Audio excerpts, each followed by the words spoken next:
Hello dear friends, आज हम बात करने वाले हैं पैरालैक्स मेथड को लेकर। आज आप अंडरस्टैंड कर पाएंगे कि पैरालैक्स मेथड होता क्या है और इस मेथड से हम स्टार जैसे ऑब्जेक्ट का डिस्टेंस कितनी आसानी से कैसे कैलकुलेट कर सकते हैं। एक नजर आज के कंटेंट्स को लेकर।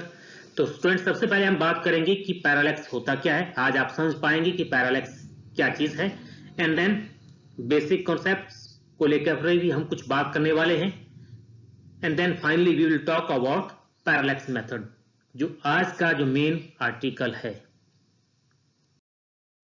पहले अब अंडरस्टैंड करते हैं कि पैरालैक्स होता क्या है। आप इस पिक्टोरियल डायग्राम को ध्यान से देखिए और नोटिस कीजिए कि यहां पे जब एक व्यक्ति जब उसको left view mean left side से जब इसकी पोजीशन को नोट करता है तो उसका इमेज उसको कुछ इस तरह से नजर आता है, राइट। जब वही व्यक्ति उसी ट्री की पोजीशन अपनी राइट साइड से जब देखता है तो उसकी पोजीशन उसको कुछ ऐसी नजर आती है। इट मींस जब व्यक्ति ने इस ट्री की position from the left side से इसको व्यू किया तो इट्स पोजीशन चेंज फ्रॉम, यहां से इसकी पोजीशन इस तरफ शिफ्ट हो गई, मीन टुवर्ड्स द राइट। जब राइट व्यू से जब इसको देखा गया तो इस ट्री की पोजीशन कहां पे शिफ्ट हो गई, यहां से यहां, mean towards the left side. और दिस चेंज इन या this shift in position is called parallax. चलिए एक अनदर एग्जांपल, बहुत कॉमन सा एग्जांपल है, कई बार आपने रिपीट भी किया होगा इसको। आप क्या कीजिए, अपनी आंखों के सामने एक पेन को होल्ड डाउन कर दीजिए, कीपिंग द बैकग्राउंड वॉल के बैकग्राउंड के सामने अपनी आईज के सामने एक पेन को होल्ड अप कीजिए, and then close your right eye, अपनी राइट आई को क्लोज कर दीजिए और लेफ्ट व्यू से आप देखिए, आपको नजर आता है कि जो पेन जो है वो कहां शिफ्ट हो गया, वो कहां अपीयर होगा आपको, on the over the green box. फिर आप लेफ्ट आईज को क्लोज कर दीजिए एंड इस पेन को राइट व्यू से देखिए। अब आपको क्या क्लियर आता, क्या नजर आता है कि पेन जो है कहां पे, pen appear over red box. Okay, means जब पेन को आपने, एक व्यक्ति ने जब पेन को नोट किया, पोजीशन को डिफाइन करने की कोशिश की along the line of site, that is LR, जिसको हम बेसिस कहते हैं, तो उसकी पोजीशन में चेंज आया और this change in position with respect to background is called parallax. तो चलिए पैरालैक्स को हम कैसे डिफाइन करते हैं। It is the change in the position with respect to background of object when viewed along the two different line of sight। बहुत simple से statement है। Then we will move some basic concepts. इस concept को understand करने की कोशिश करते हैं। As you know that earth revolve around the sun, earth sun के अराउंड रिवॉल्व करती है, और इस प्रोसेस में क्या होता है, ड्यूरिंग ऑर्बिटिंग द अर्थ दो पॉइंट्स अवेलेबल होते हैं जब सन जो है अर्थ के सबसे ज्यादा दूरी पे होता है, that is in the early July. That position is called aphelion position. After 6 month चलते चलते अर्थ कहां पहुंचती है, अर्ली जुलाई में, जब सन जो है जब सन जो है अर्थ के सबसे क्लोजेस्ट पॉइंट पे होता है, and this position is called perihelion position, right. Perihelion position और एपेलियन पोजीशंस को हम बेस लाइन मानकर हम किसी भी स्टार का डिस्टेंस कैलकुलेट कर सकते हैं in the background of the star. मान लीजिए हमने स्टार का डिस्टेंस कैलकुलेट करना है in the background this white star, तो हम कैसे कैलकुलेट कर सकते हैं। हमें क्या करना पड़ेगा,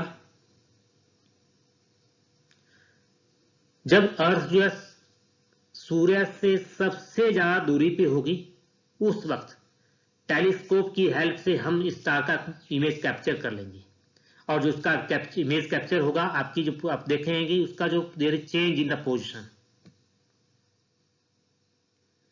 और उस कैप्चर इमेज को रिकॉर्ड कर लेंगे। And then after 6 month that is in January, जब अर्थ कहां पे पहुंच जाएगी, पेरिहेलियन पोजीशन पे, फिर दोबारा टेलीस्कोप से उसी स्टार की हम पोजीशन को या उसके इमेज को कैप्चर करेंगे, और in the month of January में जब इसको इमेज को कैप्चर किया देन इसकी position shift from this to this, right. अब इसके बाद हम देख पा रहे हैं कि इन दोनों लाइन ऑफ साइट को हम आपस में कंस्ट्रक्ट कर लेते हैं, ड्रॉ कर लेते हैं, और इस तरह से हमें एक एंगल का कॉन्सेप्ट मिलता है, राइट। इस तरह से हमें एक एंगल का कॉन्सेप्ट मिलता है, और that angle is called parallax angle. यहां पे जो एंगल बनता है that is called parallax angle. अब सबसे बड़ी प्रॉब्लम यह है कि मान लीजिए अगर यहां पे हम प्लेन एंगल का कंसेप्ट अप्लाई करें तो द प्रॉब्लम इज दैट जो पैरालैक्स एंगल है that is not possible to measure there. Star पे जाकर हम इस एंगल को मेजर नहीं कर सकते, दैट इज नॉट पॉसिबल। तो how we can measure that angle? हम क्या करते हैं, एक ज्योमेट्री अप्लाई करते हैं, with the help of geometry हम इस स्टार का जो पैरालैक्स एंगल है उसको कैलकुलेट कर सकते हैं, and as a result of that we can easily estimate the distance of the star using plane angle concept. तो करते हैं जो आज का जो मेन आर्टिकल है, हम बात करते हैं कि पैरालैक्स क्या होता है। Parallax is one of the most popular method used to measure the distance of the object like star. Okay, to measure the distance of a star we have to follow some steps.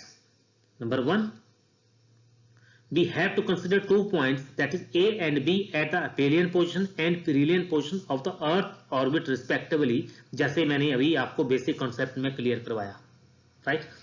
उसके orbit में, अर्थ के orbit में 2 points जो सबसे नजदीक और सबसे दूर हैं उन पॉइंट्स को कंसीडर करेंगे। जैसे मैंने कहा उन पॉइंट्स को हम बेस लाइन कंसीडर मान के किसी भी स्टार का डिस्टेंस कैलकुलेट हमने किया। जो ए और B, A mean perihelion position of the earth and B mean the aphelion position of the earth. इस लाइन ए बी को बेस लाइन मानकर हम स्टार ओ की पोजीशन को या डिस्टेंस को कैलकुलेट कर सकते हैं। In the next step, capture the image of the star O using astronomical telescope from A and B respectively. A और बी पोजीशन पे हमने स्टार की पोजीशन इमेज को कैप्चर करना है with the help of telescope.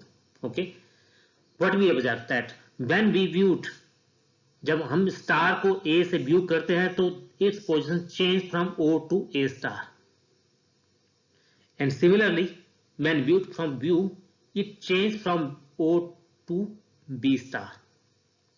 Okay, after that draw a geometry and apply the concept of plane angle.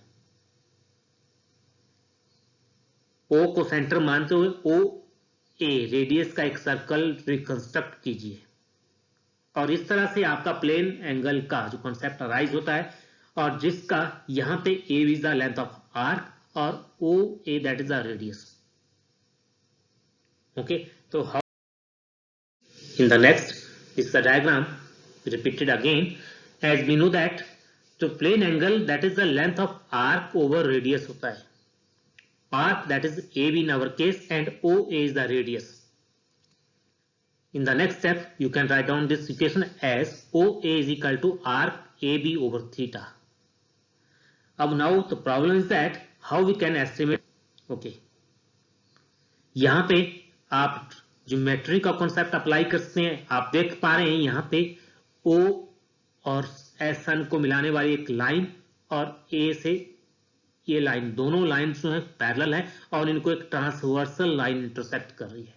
And you know that जो alternate means इनके opposite angle होते हैं वो इक्वल होते हैं. If total angle is theta, जो this is a half part of this angle, तो this is equal to this one, तो mean theta by 2. And similarly here theta by 2. जब इन दोनों एंगल को हम ऐड कर लेंगे तो वी विल गेट थीटा. तो it means without to go over the surface of the star, we can easily measure the angle theta at the surface of the earth along the orbit of the earth. Okay, and we know that जो AB है that is equal to 2 astronomical unit, क्योंकि सन से अर्थ का जो distance होता है average distance that is equal to 1 astronomical unit. तो along this diameter, that is total distance that is equal to 1 astronomical unit plus 1 astronomical unit, that is 2 astronomical unit. Okay, and of course this is your required formula to find out the distance of the star from the earth. So dear friends, thanks for your time. Please subscribe and like Gyan Sale School of Physics. Thank you again.